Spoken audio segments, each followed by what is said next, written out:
le couteau s'enfonçait dans mon ventre comme une caresse traîtresse, et je sentais le sang chaud couler, imprégner le tapis perçant de notre salon parisien, tandis que les yeux de ma sœur, ces yeux que j'avais aimés comme les miens, brillaient d'un triomphe froid. Ton mari? Tes enfants? Ah oui, tu n'en as pas, avait-elle ricané, sa voix un poison sucré, juste avant que la lame ne trouve sa cible, effaçant en un instant les années de loyauté que j'avais gaspillées pour elle. Et puis, le néant. Suivi d'un flash aveuglant, j'ouvrais les yeux dans mon lit, 5 ans plus tôt, le cœur cognant comme un marteau-piqueur, réalisant avec une horreur jubilatoire que j'étais revenu, que cette chienne d'Amélie allait payer pour chaque larme, chaque trahison, jusqu'à ce que son propre sang souille les rues de Paris. Je m'appelais Claire Duval, et à 32 ans, j'étais ce qu'on appelle une « femme accomplie » dans les cercles huppés du 7e arrondissement. Directrice marketing chez LVMH, un appartement haussmannien surplombant la Seine, des dîners au Plaza Athénée où l'on parlait plus de fusion que de sentiments.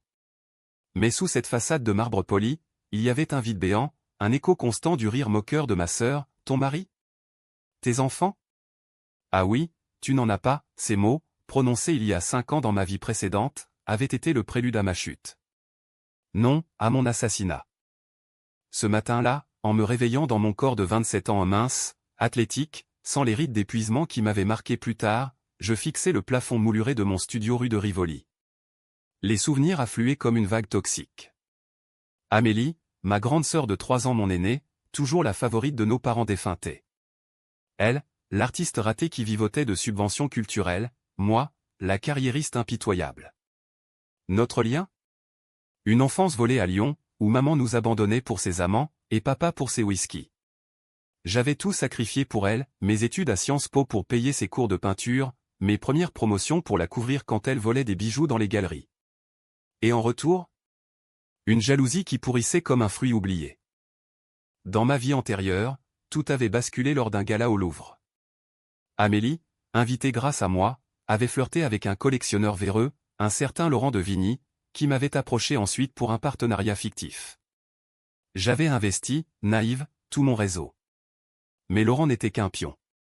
Amélie l'avait manipulé pour me ruiner, des faux contrats, des accusations de blanchiment, et moi, jeté en pâture aux médias comme une traîtresse à la maison française du luxe.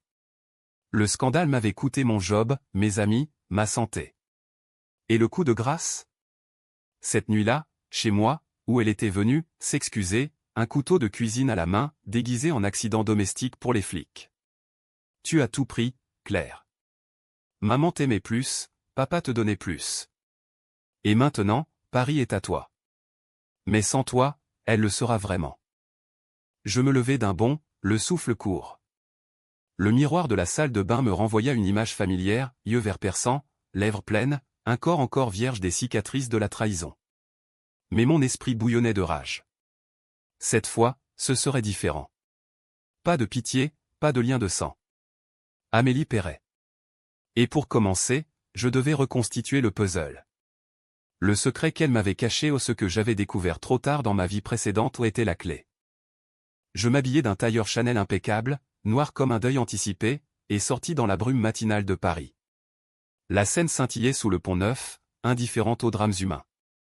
Mon premier arrêt, un café croisé rue Saint-Honoré, où je commandai un espresso serré. Là, en feuilletant Le Monde sur mon iPhone daté du 8 décembre 2020, 5 ans en arrière, je vis l'article qui avait lancé la machine infernale. Amélie Duval expose au Centre Pompidou, une voix féminine émergente. Émergente, mon cul. J'avais payé ses toiles, falsifié ses CV. Mais ce jour-là, l'article mentionnait un mécène anonyme, Laurent de Vigny. Déjà. Mon téléphone vibra. Un message d'Amélie, Sœurette. Café ce midi? Besoin de conseils pour mon expo. Bisous. Le venin sucré, inchangé. Je répondis d'un pouce tremblant, avec plaisir. Chez La Durée, 13 heures. Parfait. Le piège se refermait. À midi, sous les lustres cristallins de La Durée, Amélie arriva en retard, comme toujours, ses boucles rousses cascadant sur une robe fleurie volée à une boutique de Pigalle. Elle m'embrassa les joues, son parfum de jasmin masquant à peine l'odeur de désespoir qui collait à sa peau. Claire, tu es radieuse. Toujours cette aura de reine des podiums. Moi, je suis un désastre. Elle rit, un gloussement forcé, et commanda un macaron rose. Je souris, mais intérieurement, je revivais la scène, son ricanement, la lame. Nous parlâmes de tout et de rien, de maman, morte d'un cancer quand j'avais 20 ans, de papa, suicidé 2 ans plus tard sous un pont de la Saône. Tu sais, Claire, dit-elle en croquant dans son gâteau, parfois je me demande ce qu'aurait été notre vie si tu n'avais pas tout pris en charge. Tu es si forte. Ses yeux s'embuèrent, crocodile tears. Je hochai la tête, feignant l'empathie. Et toi, si talentueuse. Raconte-moi ton mécène. Laurent de Vigny, c'est ça? Elle blêmit imperceptiblement, mais se reprit. Oh, un type charmant. Collectionneur, veuf. Il adore mes nus abstraits. Mensonge. Dans ma vie précédente, j'avais appris la vérité, Laurent n'était pas veuf. Sa femme avait disparu, après une dispute, et Amélie avait été sa maîtresse, complice d'un meurtre pour l'héritage. Le secret change, Amélie n'était pas une victime, mais une empoisonneuse. Elle avait aidé Laurent à noyer sa femme dans la Marne, en échange d'argent pour ses œuvres. Et moi? Utilisé comme bouc émissaire quand les flics avaient flairé l'affaire. Fascinant, murmurai-je, sirotant mon thé. Je devrais le rencontrer. Pour affaire, tu sais. Elle acquiesça trop vite. Le premier fil du filet était tendu. Les jours suivants furent un balai de vengeance calculée. Je contactai discrètement un détective privé, un ancien de la PJ nommé Moreau, via un burner phone. Fouiller Laurent de Vigny. Disparition de sa femme, 2018. Lien avec Amélie Duval. Il rappela en 24 heures, c'est sale, mademoiselle. Preuve circonstanciale, transfert bancaire, SMS effacé. Mais rien de solide. Pas encore. Je payai grassement, et envoyai les premiers documents anonymes à un journaliste du Canard enchaîné. Juste un murmure, pour faire trembler les murs. Amélie, sentant le vent tourner, m'invita à dîner chez elle, un loft miteux à Belleville. Pour fêter mon succès. Elle avait ouvert une bouteille de Bordeaux volée, et nous trinquâmes à notre lien indéfectible. Mais sous la table, ma main serrait un enregistreur dissimulé dans mon sac. Elle parla, trop, comme toujours, de sa haine pour les femmes comme moi, carriériste sans racines, de comment Laurent l'avait sauvé de la misère. Et toi, Claire, tu as tout, l'argent, le prestige. Mais rien d'autre. Pas d'amour. Pas de sang. Le mot « sang » résonna comme un écho prophétique. J'enregistrai tout, souriant tandis que mon cœur hurlait. Cette nuit-là, seul dans mon lit, je pleurais pour la première fois depuis ma renaissance. Pas de douleur, mais de fureur pure. Amélie n'était pas seulement une traîtresse, elle était un monstre forgé dans le même moule familial que moi. Mais cette fois, je serais le marteau qui la briserait. Le plan se dessinait, ruiner Laurent d'abord, isoler Amélie, puis la confronter avec ses propres armes. Un meurtre? Non, trop banal. Une destruction lente, psychologique, publique. Paris, ville des Lumières, deviendrait son enfer personnel. Le lendemain, une alerte sur mon téléphone, un article dans Libération. Soupçon sur le mécène du Pompidou, lien trouble avec une disparition. Amélie m'appela en panique, « Claire, c'est quoi ce bordel? Aide-moi. » Je répondis d'une voix douce, « Bien sûr, Serette. On en parle demain. » Le piège se resserrait. Et moi, je renaissais dans le sang.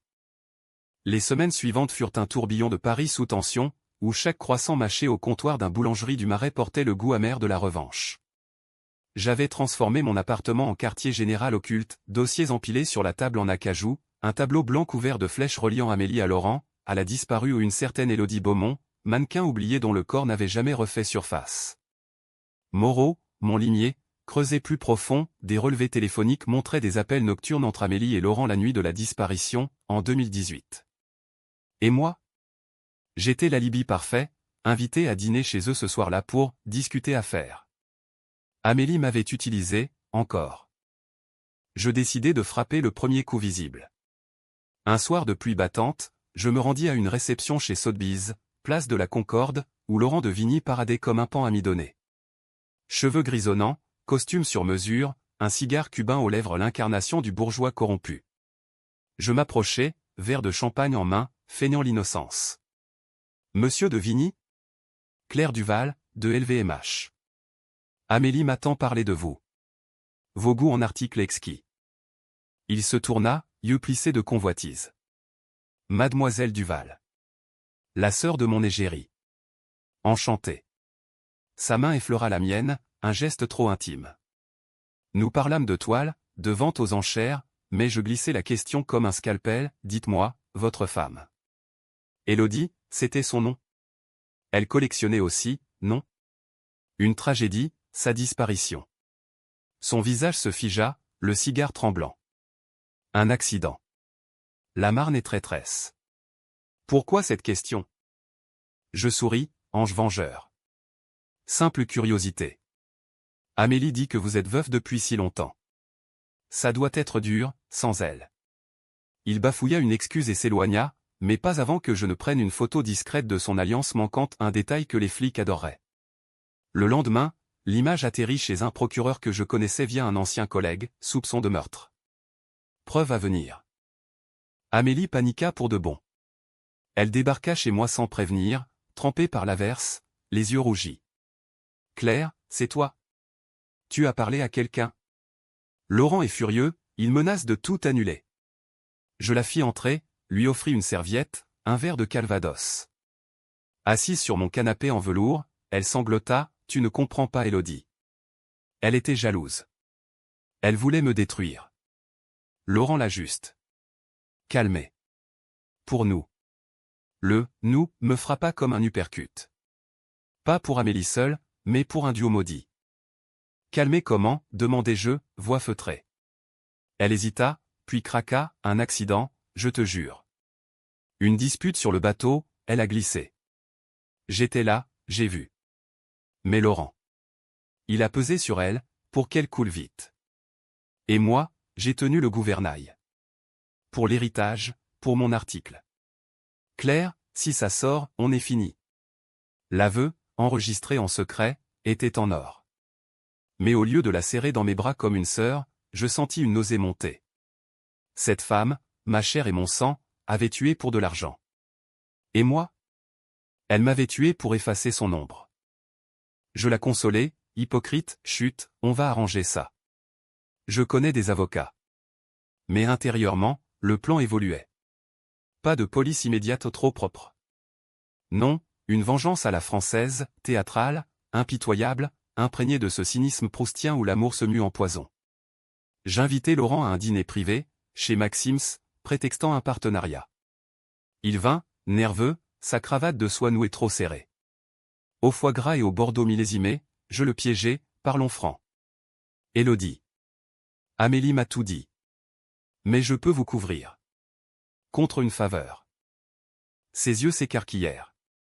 Que? Quoi? Je glissai une clé USB sur la table. Vos relevés. Vos SMS. Aidez-moi à ruiner Amélie, et je disparais. Il pâlit, mais l'avidité l'emporta. Qu'est-ce que vous voulez? Ma réponse fut un murmure, qu'elle perde tout. Son expo, sa réputation. Et qu'elle croit que c'est vous. Il accepta, un pacte faustien scellé par un toast. Les jours suivants, les fuites orchestrées firent mouche. Un blog d'art anonyme accusa Amélie de plagiat, citant des toiles, inspirées, d'Élodie en réalité, des nus que la morte avait peints. Laurent retira son soutien publiquement, une erreur de jugement. Amélie m'appela en hurlant, c'est lui.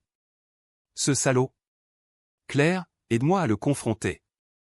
Je feignis l'indignation, et nous planifiâmes une embuscade, chez lui, en banlieue ouest. La nuit venue, sous un ciel étoilé au-dessus de Neuilly, nous nous garâmes près de sa villa. Amélie, armée d'une bouteille de vin brisé ou ironie du sort, frappa à la porte. Laurent ouvrit, surpris. Amélie? Claire? Qu'est-ce que? Elle se jeta sur lui, griffe sortie, traître. Tu m'as vendu. La bagarre éclata, verre volant, cris résonnants. Je restai en retrait, filmant tout avec mon phone. Laurent la repoussa, et elle trébucha, sa tête heurtant le coin d'une table. Du sang. Beaucoup de sang. Amélie, hurlai-je, théâtrale, appelant les urgences. Mais intérieurement, un frisson, était-ce trop tôt? Elle survécut, une commotion, des points de suture. Au flic, elle accusa Laurent d'agression. Lui, contre-attaqua avec des preuves de sa violence passée. Le scandale enfla, drame familial chez un mécène véreux. Paris bruissait de rumeurs, et moi, j'étais la sœur éplorée, intouchable. Mais la tension montait. Amélie, sortie de l'hôpital, me fixa avec suspicion, tu étais si calme. Pourquoi? Je haussai les épaules, choqué. Le mensonge tenait, pour l'instant. Pourtant, une décision controversée me rongeait, détruire Laurent complètement, ou le garder comme marionnette. Choisir la pitié serait faible. Non, il paierait aussi. Un appel anonyme à la PJ, regardez la Marne, près du pont de Nogent. Un corps pourrait remonter. Cette nuit, je ne dormis pas. Les fantômes de ma mort passaient dansaient, et la voix d'Amélie ricanait encore. La vengeance n'était pas un jeu, c'était une dissection vivante. Et Paris, ma complice muette, assistait au spectacle. Le printemps 2021 enveloppa Paris d'une douceur trompeuse, les cerisiers du Luxembourg en fleurs masquant à peine l'odeur de pourriture qui s'infiltrait dans ma vie renaissante. Amélie, marquée par la cicatrice sur son front à un croissant de lune rougeâtre, s'était repliée dans son loft de Belleville, refusant mes visites. J'ai besoin de temps, Claire.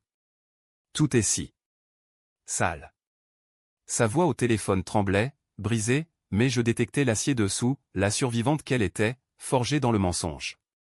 Laurent, lui, avait fui en Suisse, ses comptes gelés par une enquête préliminaire que j'avais nourrie de tips anonymes.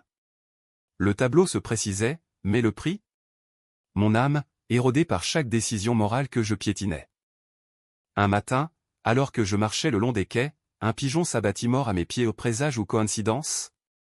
Je ramassai une plume, la glissai dans mon agenda. Ce jour-là, Moreau m'appela, bonne nouvelle, mademoiselle. La PJ a repêché un sac dans la Marne. Appartenant à Élodie Beaumont. Des bijoux, un portable waterproof. Et des cheveux collés à l'intérieur. ADN en cours. Mon cœur sauta un battement. Envoyez-moi tout. Et surveillez Amélie. Elle bouge. Elle bougea, en effet. Via un contact au commissariat, un flic corrompu que l'argent de LVMH rendait malléable, j'appris qu'Amélie avait tenté de contacter Laurent. Un appel désespéré, revient. On efface tout. Claire soupçonne rien. Mensonge. Elle me soupçonnait, je le sentais. Lors d'une réconciliation forcée chez elle, elle me servit un thé trop amer. À nous, sœurette. Malgré tout. Ses yeux scrutaient les miens, cherchant la faille. Je bus, sentant le poison latent pas littéral, mais métaphorique. À la vérité, répondis-je, et elle tressaillit. Le vrai coup de théâtre vint d'une décision controversée, celle qui me hanta des nuits entières, impliquait un innocent. Paul, mon assistant à LVMH, un jeune homme timide de 25 ans, originaire de Marseille, qui m'adorait comme une mentor. Dans ma vie précédente, il avait démissionné après le scandale, se suicidant par culpabilité. Cette fois, je l'utilisais. Paul, j'ai besoin d'un service. Contacte Laurent en mon nom. Propose un deal pour blanchir de l'argent via nos comptes. Il pâlit, Claire, c'est illégal. Je le fixai, voix de velours empoisonné, ou tu perds ton job. Et ta recommandation pour HEC. Il céda, les larmes aux yeux. Le piège fonctionna, Laurent mordit, et Paul fut arrêté pour complicité. Un bouc émissaire parfait, jetable. Amélie apprit la nouvelle par les journaux, assistant de LVMH impliqué dans affaires de blanchiment liées à De Vigny, et débarqua chez moi, furieuse. C'est toi qui as monté ça? Pour me protéger? Ou pour nous couler toutes? Nous nous affrontâmes dans mon salon, la scène en toile de fond comme un témoin muet. Tu es parano, Amélie. Je sauve la famille. Mais elle rit, ce rire moqueur qui me hantait, famille. Tu n'as rien. Pas de mari, pas d'enfant. Juste ton pouvoir. Comme maman. Le coup porta, ravivant la plaie. Je la giflai, la première fois de ma vie. Elle toucha sa joue, stupéfaite, puis murmura, tu changes, Claire. Tu me fais peur. Peur? Bon. La peur était mon allié. Ce soir-là, je contactai un hacker freelance, un gamin de banlieue rencontré sur le dark web via Tor. Effacer les preuves contre Paul. Mais plantéant sur Amélie. Transfert vers son compte. Il rit, ça coûte cher, la renaissance. Je payais en bitcoin, anonyme. Le lendemain, les flics perquisitionnèrent le loft d'Amélie. Ils trouvèrent des preuves, faux emails liant son nom au meurtre d'Élodie. Elle fut interrogée, menottée devant les flashs des paparazzis. « Je suis innocente. »« Claire, dis-leur » hurla-t-elle au téléphone. Je raccrochai, le cœur serré mais résolu. Pourtant, la tension culminait en moi. Était-ce vengeance, ou folie? Paris, avec ses boulevards haussmanniens impeccables, reflétait mon dualité, beauté surfacielle, pourriture souterraine. Je commençais à voir des ombres, la silhouette d'Élodie dans les reflets de la Seine, le fantôme de ma propre mort. Une nuit, ivre de cognac, je composais le numéro de mon psy d'antan, Docteur Lefebvre. Claire? Vous avez l'air hanté. Je lui racontais tout, sauf la renaissance. C'est de la culpabilité refoulée, diagnostiqua-t-il. Mensonge. C'était de la justice. Le twist approchait. Moreau m'avertit, Amélie a un complice inattendu. Votre oncle Gérard, le notaire de Lyon. Il gérait l'héritage de vos parents. Et il savait pour Élodie. Gérard, l'homme qui m'avait élevé après la mort de papa, me léguant tout pour protéger la famille. Mais il avait détourné des fonds pour Amélie, couvrant ses dettes. Le secret Chonjus s'élargissait, une toile de corruption familiale, où j'étais la dupe éternelle. Je décidai le coup fatal, confronter Gérard lors d'un déjeuner familial à Lyon, prétextant une crise. Le train TGV filait comme ma rage. À la gare de Perrache, il m'attendait, moustache grise, sourire paternel. Ma petite Claire. Au restaurant, face à une quenelle lyonnaise fumante, je lâchai la bombe, oncle, parlez-moi d'Élodie. Et d'Amélie. Il blêmit, fourchette suspendue. Que? Quoi? Les enregistrements suivirent, diffusés via Bluetooth sur son phone. Il craqua, c'était pour vous protéger. Amélie est instable. J'ai payé pour ses erreurs. Instable? Tueuse. Je le laissai partir, brisé, mais pas avant d'envoyer les fichiers à la presse locale. Lyon-Bruisset, notaire impliqué dans scandale parisien.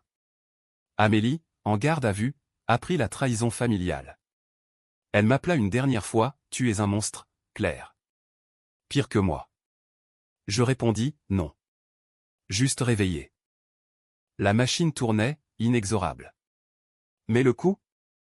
Paul, libéré mais traumatisé, démissionna. Vous m'avez détruit, Claire. Ces mots me entraient. Était-ce le prix de la renaissance?